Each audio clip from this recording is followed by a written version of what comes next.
So what we've just done is you've learned a bit about the tactile system and how touch is really vital to social connection. And in this section, we're going to talk about the human voice, really a miracle of human evolution.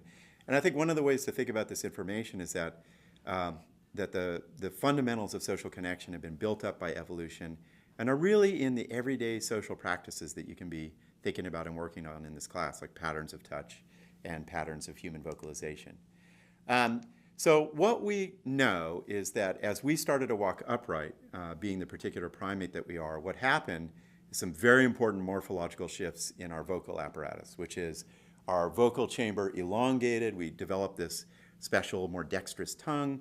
And with those shifts and also social changes came an incredible evolution of human vocalization, where we can vocalize with greater richness than any other primate species. It's still, it really literally still gives me goosebumps to think about how we vocalize, which is we have signals that come from the brain, they go down to muscles surrounding your lungs, the muscles contract, you get these bursts of air particles that are moving through your trachea, they hit the vocal cords or vocal folds, those turn into sound waves that move through your mouth, and depending on where your jaw is and your tongue and saliva and all these different factors, out comes sound in all of its myriad wonders, be it laughter, song, or sort of sounds we might emit for little babies or the like. It's really an incredible system we have to connect to other people.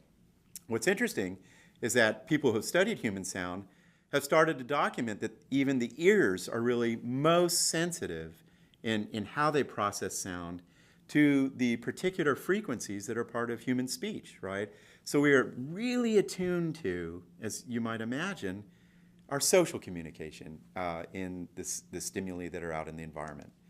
So what I'd like to talk about is one tool of social connection that my co-instructor, Emiliana Simon-Thomas, has documented, along with other researchers, which is the very rich vocabulary of emotion that we can communicate with the human voice in non-semantic units, or non-words, if you will, which we call vocal bursts. Vocal bursts are little sounds. They'll last a half second, a second. They prove to be incredibly important in forming social connections, whether we're saying we care about somebody or we're interested in what they're saying, or whether we're concerned about their well-being or flirting or what have you. And what this science suggests is that we have this really rich repertoire of sounds that we can communicate our feelings to other people with benefits to social connections. So in this research, what happens is one kind of individual, one participant is asked, or one set of participants is asked, they're given a description of different emotions, and they're asked to produce a sound that would communicate that emotion. So I'm going to give you guys an example. This is an emotion, see if you can guess what it is, that I hear from my teenage daughters. Right? So that would be in this social disgust or contempt realm. We gather those sounds, and then we play them to another group of participants who are then asked to try to guess what emotion was just communicated.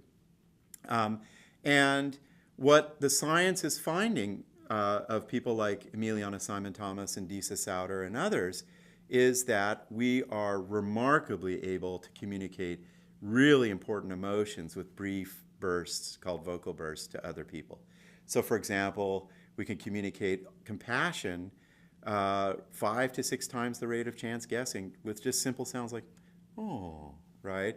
You could communicate interest to somebody if they're sort of talking about something you want to convey your engagement. You might simply say, right? Little sounds that around the world can communicate these vital social emotions that are important to social relationships.